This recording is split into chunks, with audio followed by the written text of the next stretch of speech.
तारीख है 12 जून 1962। कैलिफोर्निया में स्थित सैन फ्रांसिस्को शहर से ठीक 2 किलोमीटर दूर समंदर के बीच बसा है ये टापू। सुबह के 7 बज रहे हैं और रोज की तरह जेल के गार्ड्स सभी कैदियों को जगा रहे हैं। जगाते जगाते उनकी नजर फ्रैंक मॉरिस पर पड़ती है, एक कैदी जो कि अभी तक सो रहा है। जेल का गार्ड उसे कई बार आवाज लगाता है मगर मॉरिस नहीं उठता।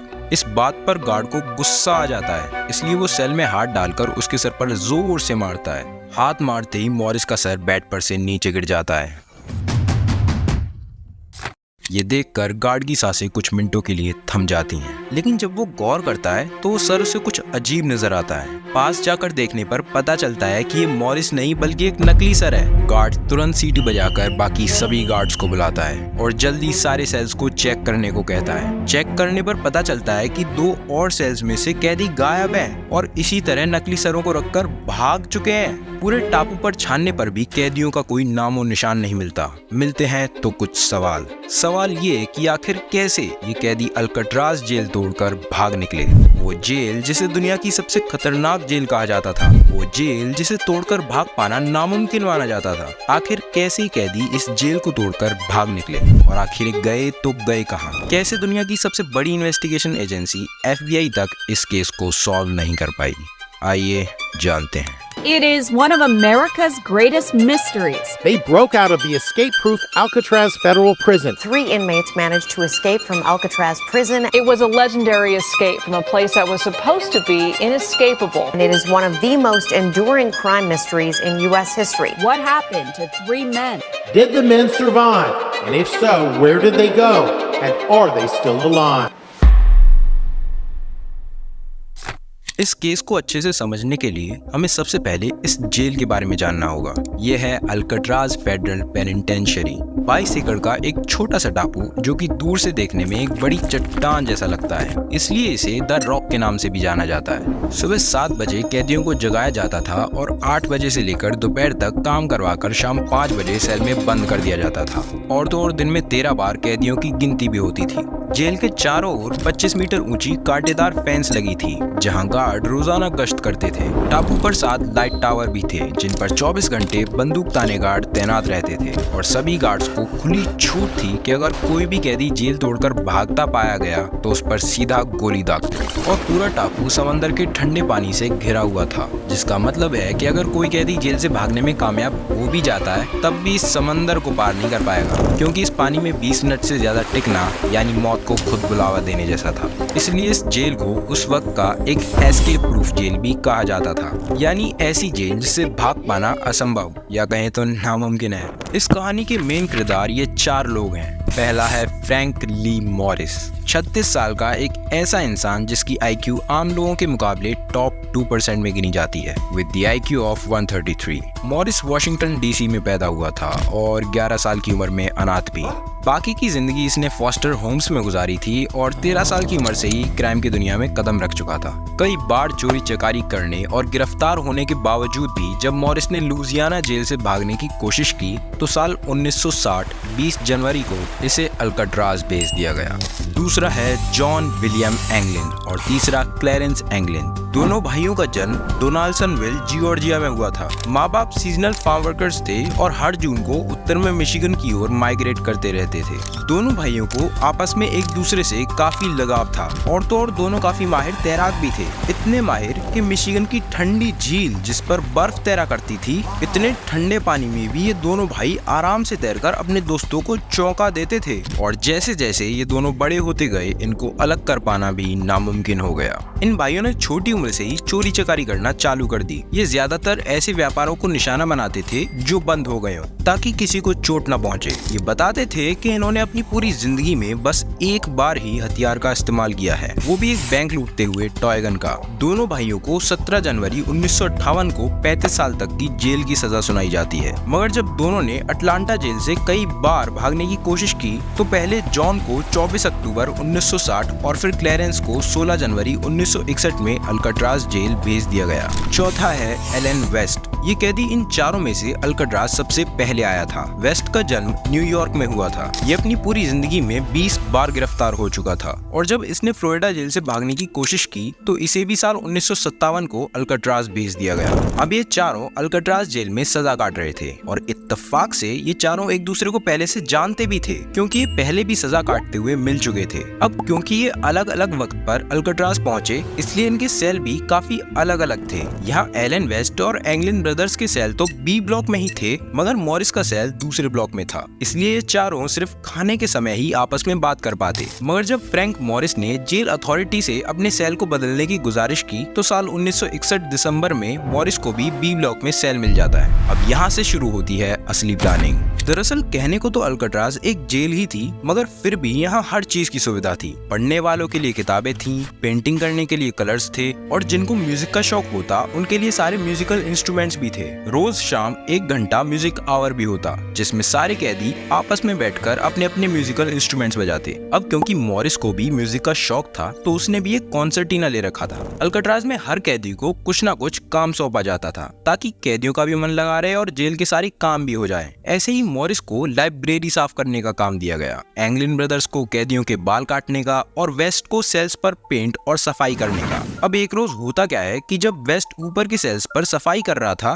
तो कुछ धूल नीचे गिर जाती है। नीचे खड़े गार्ड्स उसे बुलाकर ठीक से काम करने को कहते हैं तो उनसे कहता है कि अगर ऊपर वाले सेल्स के आगे एक पर्दा लगा दिया जाए तो धूल नीचे नहीं गिरेगी। गार्ड्स को वेस्ट का आइडिया अच्छा लगता है तो वो जेल अथॉरिटी से परमिशन लेकर एक पर्दा लगाने की अनुमति दे देते हैं और अब धूल नीचे नहीं गिरती। 11 जून 1962 हर रोज की तरह रात का खाना होने के बाद 9 बजे सब कैदियों की गिनती कर बत्तियां बुझा दी जाती हैं और सब कैदी सो जाते हैं। रात करीब 10 साढ़े 10 बजे गार्ड्स को कुछ काफी तेज टकराने की आवाज सुनाई देती है मगर फिर जब दोबारा ऐसी कोई आवाज सुनाई नहीं आई तो उन्होंने भी इसे नजरअंदाज कर दिया। सुबह 7 बजे कैदियों को उठाने के लिए जब जेल की घंटी बजती है तो रोज की तरह सब कैदियों की गिनती की जाती है। गिनती करने पर पता चलता है कि 3 कैदी कम हैं। जब गार्ड सेल्स में जाकर देखते हैं तो पाते हैं कि 3 कैदी अभी तक सो रहे हैं। गार्ड पहले कैदी फ्रैंक मॉरिस के सेल में उसे आवाज लगाकर उठाने की कोशिश करता है लेकिन मॉरिस नहीं उठता। गार्ड गुस्से में आकर सेल में छड़ी डालकर उसे सर पर जोर से मारता है। अगले ही पल मॉरिस का सर बेड से नीचे गिर जाता है और गार्ड हक्का बक्का रह जाता है। उसे अपनी आंखों पर यकीन नहीं होता मगर जब वो सर को गौर से देखता है तो उसे वो कुछ ठीक नहीं लगता। पास जाकर देखने पर पता चलता है कि वो एक नकली सर है। बाकी 2 कैदियों के सेल में भी ऐसा ही होता है। गार्ड तुरंत सीटी बजाकर कंट्रोल रूम पर इन्फॉर्म करता है कि 3 कैदी अपने सेल में नहीं हैं। आज पहली बार अल्काट्राज जेल का सायरन बजाया जाता है और पूरे आइलैंड पर सिर्फ सायरन की आवाज गूंज रही होती है। मशहूर ऑथर जोलन बेबियक के पिता जो कि उस समय अल्काट्राज जेल के इंचार्ज थे वो कहते हैं कि जब मैं जागी सायरन की आवाज अभी भी मेरे कानों में गूंज रही थी। वो काफी तीखी, तेज और भयानक थी।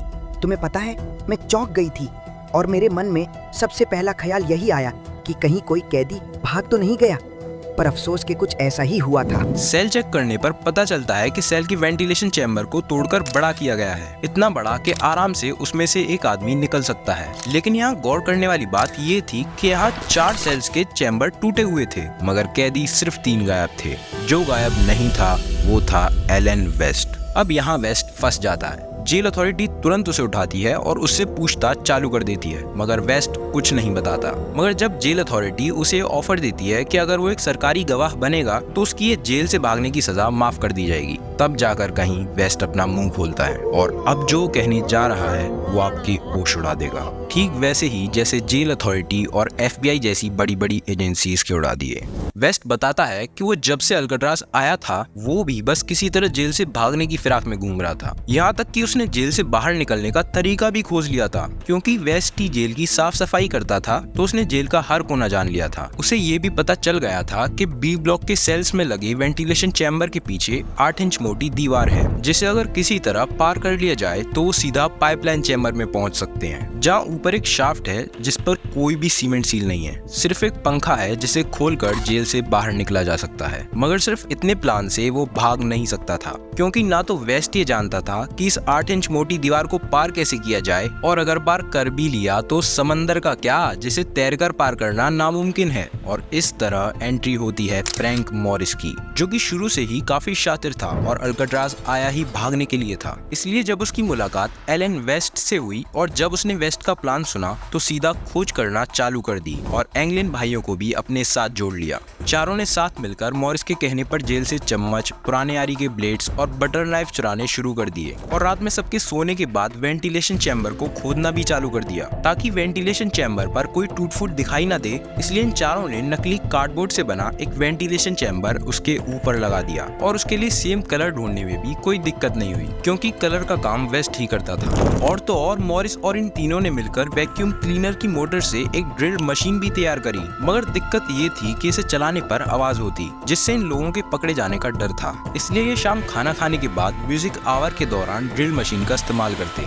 इसी तरह कुछ महीनों में इन चारों ने अपने सेल्स के अंदर इतना बड़ा सुराख बना लिया कि अब ये पाइपलाइन चैम्बर में आ जा सकते थे। इसलिए अब आती है दूसरी चुनौती कि समंदर को पार कैसे किया जाए और यहाँ मॉरिस अपना दूसरा दाव खेलता है। उसने पॉपुलर मैकेनिक्स नाम की एक मैगजीन में पढ़ा था कि कैसे आप रेनकोट को सीकर लाइफ जैकेट और राफ्ट बना सकते हैं। चारों ने मिलकर पाइपलाइन चैम्बर के ऊपर वाले ब्लॉक पर एक खुफिया वर्कशॉप तक बनाई, लेकिन वहाँ दिक्कत ये थी कि सामने 24 घंटे एक गार्ड पहरा देता था। इसलिए मॉरिस के कहने पर वेस्ट ने उस दिन नीचे खड़े गार्ड्स पर धूल गिराई थी ताकि वहाँ वो पर्दा लगा सकें और अब पर्दा लगाने के बाद वो आराम से अपनी वर्कशॉप में काम कर सकते थे। और फिर क्या था, चारों ने जेल से रेनकोट चुराना शुरू कर दिया जिसमें और कैदियों ने भी उनकी मदद की। रेनकोट में छेद करने के लिए उन्होंने आसपास लगे स्टीम पाइप्स का इस्तेमाल किया और खुद अपने हाथों से एक एक छेद को सिमा और लिक्विड प्लास्टिक से सील कर दिया और तो और अपने लिए 4 लाइफ जैकेट भी बनाई ताकि वो डूबे ना। जेल से प्लाईवुड और नट बोल्ट्स चुराकर पैडल्स तक बनाए और इस तरह उन्होंने 50 रेनकोट से 4 लाइफ जैकेट और एक 14 बाई 6 फुट की राफ्ट भी बनाई। चारों ये सारे काम रात में सबके सोने के बाद करते थे, पर रात में भी गार्ड्स राउंड लेते रहते। इसलिए इन्होंने पेपर मैश तकनीक से साबुन, टूथपेस्ट, कंक्रीट, टॉयलेट पेपर और धूल मिट्टी को मिलाकर एक नकली सर भी बनाया और उसे असली दिखाने के लिए उस पर कलर तक करा जो कि वेस्ट लाया था, और बाल भी लगाए जिन्हें ढूंढने के लिए अगेन कोई ज्यादा मशक्कत नहीं करनी पड़ी क्योंकि क्लेरेंस ही कैदियों के बाल काटने का काम करता था। ऐसे ही 6 महीने बाद अब मॉरिस, वेस्ट और एंगलिन भाइयों के पास जेल से भागने का एक फुल प्रूफ प्लान था। अब बस ये इंतजार कर रहे थे, इंतजार एक ऐसी तारीख का जिसकी रात को ये चारों इस जेल से हमेशा हमेशा के लिए फरार हो जाएं। और तारीख आ भी जाती है, 11 जून 1962। जैसे ही खाना खाने के बाद सारे कैदी सो जाते हैं, मॉरिस वेस्ट और एंगलिन भाइयों को जगाता है और सबसे कहता है हमें आज ही निकलना होगा, सभी तैयार हो जाओ। सभी तैयार हो जाते हैं और नकली सरों को रखकर अपने अपने वेंटिलेशन चैम्बर को खोलना शुरू कर देते हैं। सब पीछे पाइपलाइन चैम्बर में आते हैं, मगर वेस्ट अभी भी अपने वेंटिलेशन चैम्बर को खोलने की कोशिश कर रहा था। उसे मालूम होता है कि उसने पिछली बार चैम्बर पर ज्यादा कंक्रीट लगा दिया था। पीछे से मॉरिस और एंगलिन भाई भी वेस्ट की मदद करते हैं, पर कुछ फर्क नहीं पड़ता। वक्त बीते जा रहा था। मॉरिस एलन से कहता है कि तुम कोशिश करते रहो, तब तक हम तुम्हारा ऊपर इंतजार करते हैं। मॉरिस ऊपर जाकर शाफ्ट के पंखे को खोलता है और उसे नीचे फेंकता है, जिसकी काफी तेज आवाज सुनाई आती है और ये वही आवाज है जो उस दिन रात करीब 10 बजे गार्ड्स को सुनाई दी थी, मगर वो इस आवाज को नजरअंदाज कर देते हैं। मॉरिस और एंगलिन भाई शाफ्ट के जरिए जेल की छत पर पहुंचते हैं और जब देर तक इंतजार करने पर भी वेस्ट नहीं आता तो उसके लिए एक लाइफ जैकेट और एक पेडल वहीं छोड़कर आगे बढ़ जाते हैं ताकि अगर वेस्ट आ जाए तो हमारे निकलने से पहले हम तक पहुंच सके। तीनों 50 फीट के किचन वेंट पाइप के जरिए छत से जमीन पर आते हैं और 12 फुट के 2 फेंसेस को भी पार करते हैं और ऐसे करते करते तीनों तट पर पहुंच जाते हैं। अब यहाँ मॉरिस अपनी तीसरी तरकीब लगाता है। वो अपनी कॉन्सर्टीना निकालता है जो उसने जेल से चुराई थी और उसके जरिए राफ्ट और लाइफ जैकेट में हवा भरता है और इस तरह तीनों रात के 12 डिग्री सेल्सियस ठंडे पानी में लाइफ जैकेट्स पहनकर एक राफ्ट और 3 पेडल्स के साथ हमेशा के लिए गायब हो जाते हैं। और इधर वेस्ट अपने वेंटिलेशन चैम्बर को खोलकर बाहर आता है, मगर अफसोस कि बहुत देर हो चुकी थी। ना चाहते हुए भी वेस्ट को उदासी भरे चेहरे के साथ वापस अपने सेल में आकर सोना पड़ता है और बाकी आगे का आप लोग जानते ही हैं।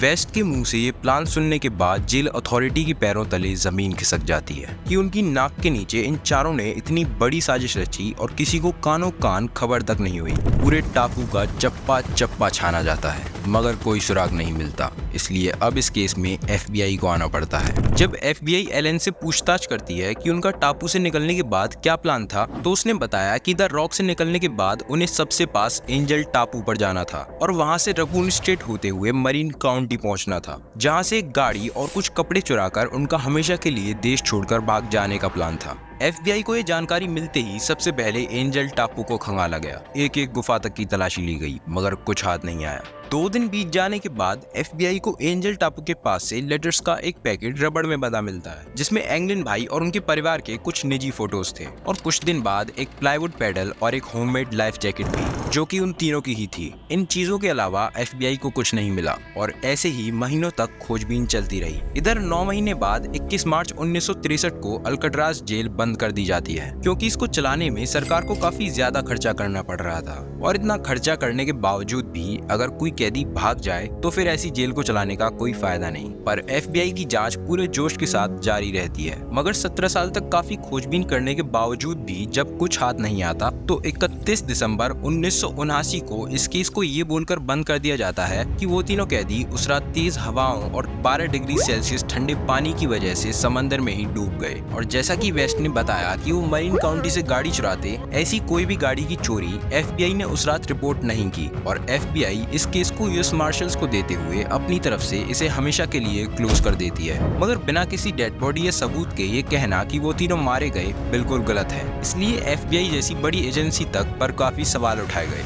मगर अब भी सवाल यही बाकी है कि आखिर उन तीनों का हुआ क्या वो तीनों सच में मारे गए या फिर वो उस रात जिंदा बच गए। देखिए, इसके पीछे ना 2 थ्योरीज ही काफी फेमस है। पहली थ्योरी तो ये है कि उन तीनों ने वैसा ही किया जैसा कि वेस्ट ने बताया था। वो अपनी राफ्ट के जरिए मरीन काउंटी पहुंचे और वहां से एक गाड़ी और कुछ कपड़े चुराकर हमेशा के लिए देश छोड़कर भाग गए। जैसा कि FBI ने बताया था कि उन्होंने उस रात ऐसी कोई भी गाड़ी की चोरी रिपोर्ट नहीं की, मगर वही साल 2011 में आई एक डॉक्यूमेंट्री में साफ साफ दिखाया गया कि उस रात वहां से एक ब्लू कलर की शेवरोले कार चोरी हुई थी। और जैसा कि FBI ने अपनी सफाई में ये भी कहा था कि अल्काट्राज से समंदर पार कर पाना नामुमकिन है, तो इस बात को भी झूठा साबित होने में ज्यादा समय नहीं लगा, क्योंकि नवंबर 1962 को जब जॉन पॉल स्कॉट नामक एक और कैदी ने जेल से भागकर पूरा समंदर सिर्फ तैरकर पार कर लिया, भले ही उसे बाद में पकड़ लिया गया, मगर इन बातों से कहीं ना कहीं ये मालूम तो हो रहा था कि वो तीनों मारे नहीं गए। क्योंकि जब जॉन जैसा एक आम आदमी बिना किसी मदद के समंदर को पार कर सकता है, तो वो तीनों तो पूरी तैयारी के साथ निकले थे। और ऊपर से एंगलिन भाई तो बचपन से ही काफी माहिर तैराक भी थे। और दूसरी थ्योरी ये कहती है कि उन तीनों ने उस रात द रॉक से निकलकर बीच समंदर में ही एक नाव पकड़ ली, जिसका इंतजाम उनके लिए किसी जेल में ही सजा काट रहे कैदी ने किया था। क्योंकि अल्काट्राज जेल में काफी बड़े बड़े नामी क्रिमिनल्स को भी रखा जाता था।